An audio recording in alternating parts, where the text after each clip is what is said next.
So today we're going to make some Agar Agar, 500 millilitres. I'm going to pour it, I'll see how many plates. I've got new 90mm plates, so I don't know how much I'll get out of that. But we're starting off with some light malt extract.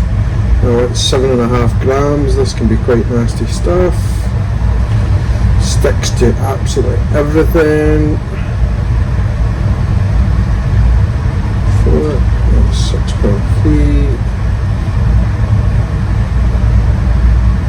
7.6, that'll do us.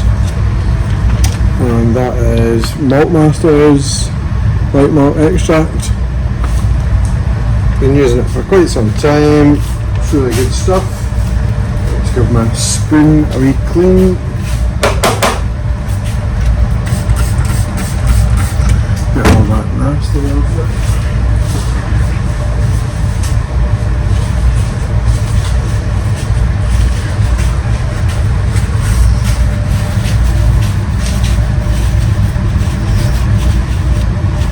That's better.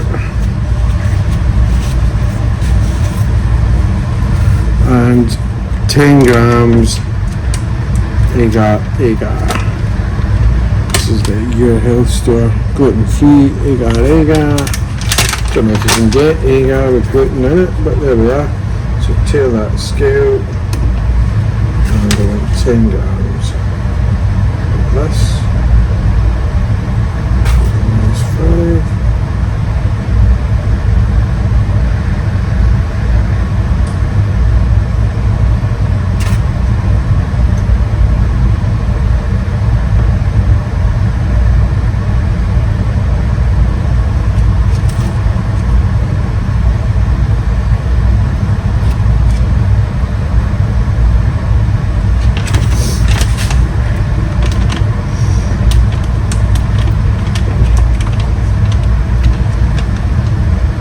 Now the other ingredients I'm going to add to this batch. Now normally that would be all we use in our normal Agar plates, but I've seen some bits online saying that Peptone at 0.25 grams would be an added bonus.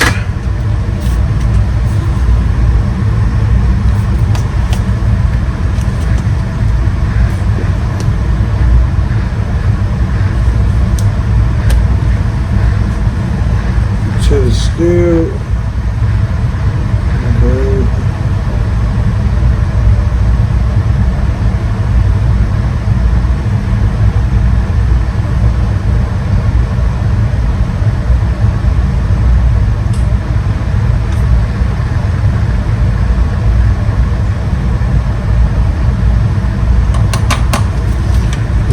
.274 because I've decided to pile it all in the one tub. Can't really take any of that out. And the other ingredient, again I should have done this maybe in two separate ones. I have one with Peptone and one with some nutritional yeast, but let's just go and add it all out.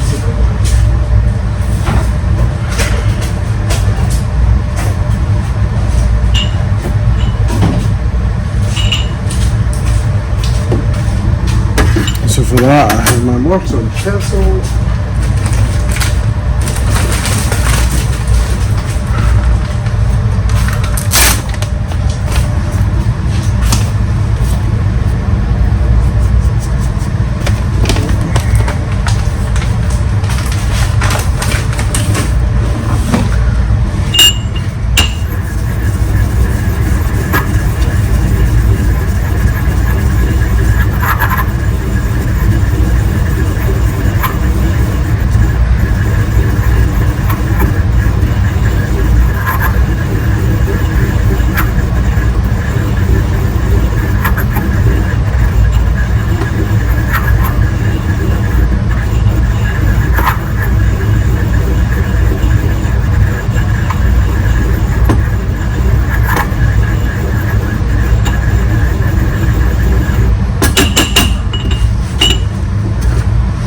Tail scale again.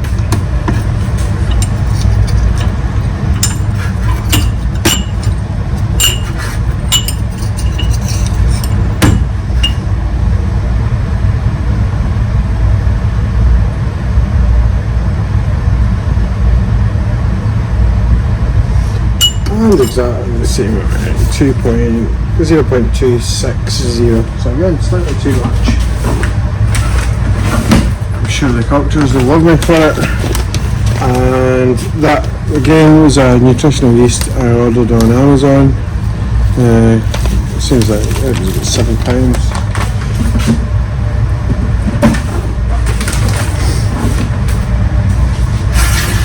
Now what I can do is I can save that for later. I'll put it in another one of these wee dishes. These are brilliant, by the way. I've made Agar flakes on these in the past that have been very successful. You don't need to spend a fortune.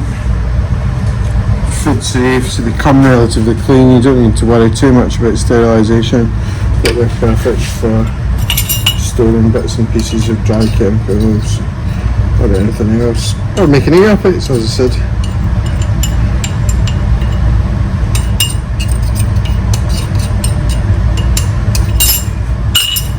Right, get rid of that.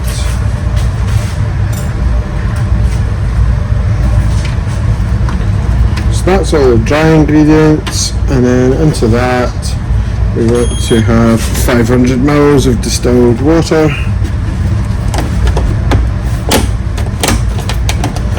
We use distilled water for all our liquid cultures, Agar plates, even though we have some of the softest, most delicious water here in Scotland.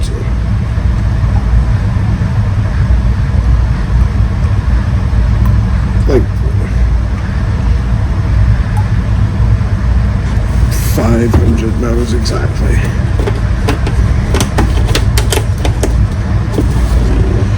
Now I'm going to go and heat this water up, throw in the dry ingredients and get it mixed up on a pan, and then I'll come back and show you the rest. So we are back, and I basically just put that all into a hob, brought it to a boil, constantly whisking. I say a boil, it's more of a summer.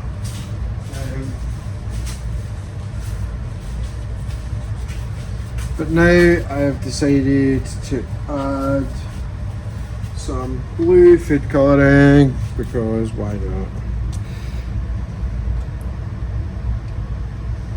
Right, in my previous experience this takes quite a lot of food colouring. That seems to come up nicely. A lot of the time it'll change colour once it's been pressure cooked, so it looks lovely just now. Lovely blue hue to it. But we'll see if that manages to come through to the final. So all I'm going to do now is pour it into here.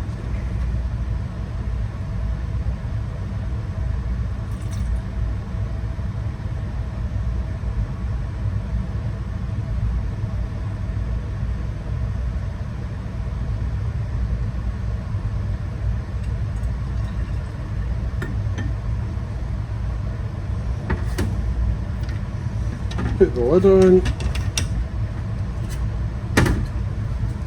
and we will now pressure cook that at 15 psi for, I think it's half an hour. I'll double check.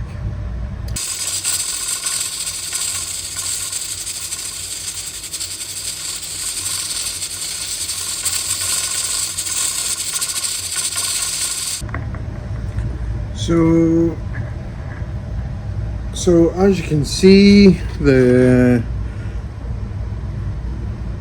Agar has come out of the pressure cooker, that lovely tone of beige it does every time. Maybe someone can tell me in the comments how to keep it blue or pink or any other colour I've tried adding, but this has been typical for me every time I've done it. Letting it cool down, it's about 56 degrees just now, so I've got a super heavy duty glove on. Always wear gloves whenever you're doing any Agar work. And these I have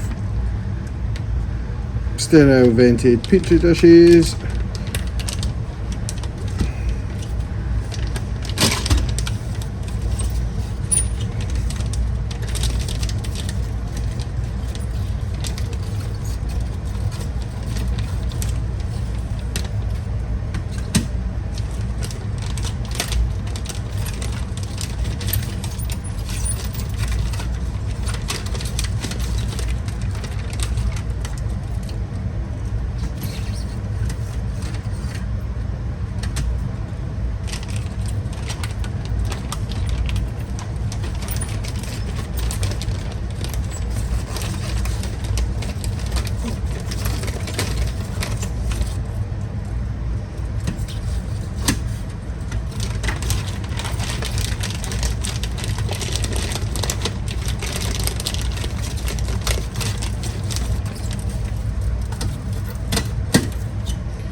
Now, when I start pouring these, I am not going to talk, as I want to minimise the possibility of anything getting into these petri dishes other than the agar itself. So everything being sterile, I'm just going to open this up, might equalise pressure a wee bit, and that should all be sterile air going into there.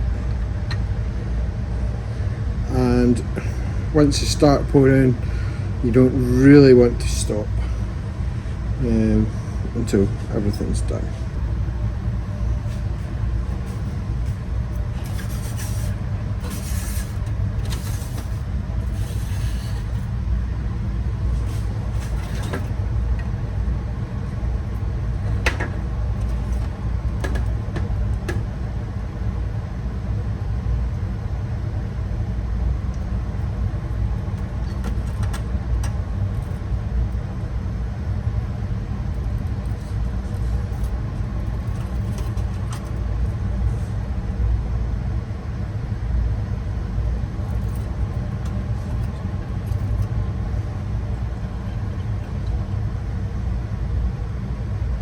Just go.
And we have one spare.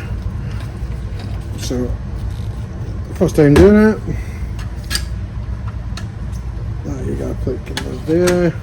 The trick I was told was if you stack them on top of each other, the heat from the one below should stop the condensation on top.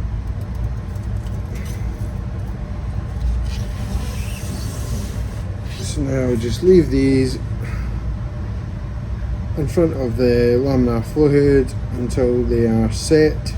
I'll take this away and get it rinsed out while everything's still a wee bit warm, and hopefully keep a nice clean bottle. And I think that's about it for pouring the Agar. Hopefully in the next couple of videos I can show you making some transfers on these, and we can find out how good using yeast and the peptone together is. Hopefully get some nice rhizomorphic growth. Anyway, thank you. Bye. Now, well, maybe lots of professional labs might have this, but the flow cabinet I have actually has a UV light built in, and it's set on a timer, you can see on the top there. So that's set to go for an hour, and that will hopefully provide some extra protection, or kill everything that's in there, and give my Agar plates the best chance at a nice sterile life before we get some cultures across into them, hopefully over the weekend, and I can give you an update next week on how the recipe's working out. But yeah, UV light's pretty cool. Really lucky to have one.